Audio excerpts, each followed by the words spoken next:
श्रीमद् भागवत गीता हमें जीवन में जन्म और मृत्यु का रहस्य तो बताती ही है। इसके अतिरिक्त हम जीवन कैसे जिए, कैसे हम सफल हो, और क्या गलत है क्या सही है, कौन सा कर्म करना उचित होगा और कैसे करें, इन सब का रहस्य भगवत गीता में छुपा है। तो आइए जानते हैं श्रीमद् भागवत गीता से हमें क्या शिक्षा मिलती है। गीता में छुपा सबसे बड़ा रहस्य है मोक्ष। मोक्ष की प्राप्ति कैसे होती है।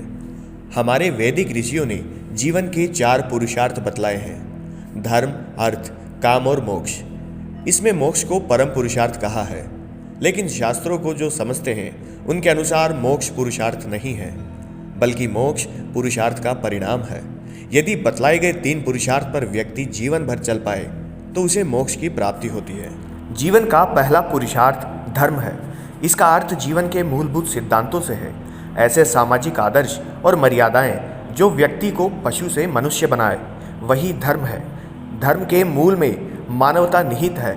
मानवता केवल मनुष्य के कल्याण तक सीमित नहीं है। मानवता संपूर्ण सृष्टि के कल्याण की बात करती है। जो मानवता के सिद्धांतों पर चले, केवल वही धर्म के मार्ग पर है। धर्म प्रेम है, त्याग है, दया है, क्षमा है, अनुशासन है। वेदों का अनुसरण धर्म है। सृष्टि का कल्याण धर्म है। सरलता और करुणा का भाव धर्म है। धर्म बांटता नहीं बल्कि एक बनाता है।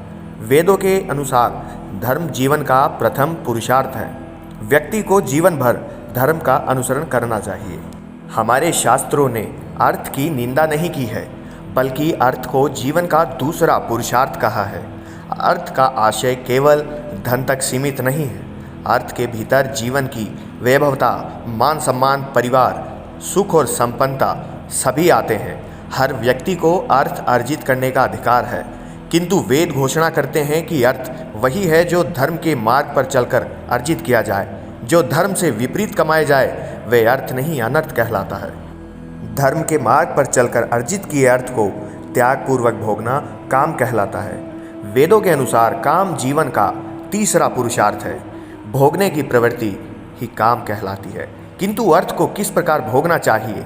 वेद कहते हैं कि संसार का भोग त्यागपूर्वक करना चाहिए। इस संसार से हमें जो कुछ भी मिलता है, हमें उसमें दूसरों के हिस्से निकालना आना चाहिए। काम की अपेक्षा अर्थ को श्रेष्ठ माना गया है और अर्थ की अपेक्षा धर्म को श्रेष्ठ माना गया है। अब बात करते हैं मोक्ष की। मोक्ष पुरुषार्थ का परिणाम है। जो व्यक्ति धर्म के मार्ग द्वारा अर्थ का संचय करता है, फिर त्यागपूर्वक उसका भोग करता है, वह मोक्ष का अधिकारी है।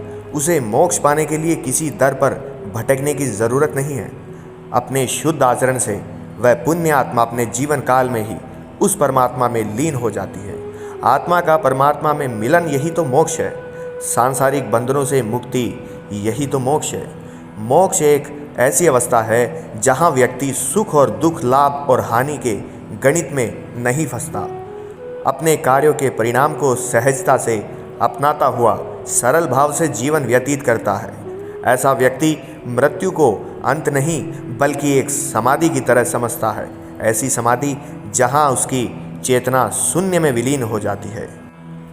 जब व्यक्ति ऐसी अवस्था को प्राप्त हो जाए जहाँ वह संसार में रहे किंतु उसके भीतर संसार न रहे, मन की ऐसी अवस्था मोक्ष ही है। गीता में भगवान श्री कृष्ण ने ऐसी मानसिक स्थिति वाले व्यक्ति को स्थित प्रज्ञ कहा है। इस वीडियो के माध्यम से हमने मोक्ष के अर्थ को समझने का प्रयास किया। जीवन के पुरुषार्थ और मोक्ष के बीच क्या संबंध है, ये समझा। उम्मीद करते हैं आपको हमारा ये वीडियो पसंद आया होगा।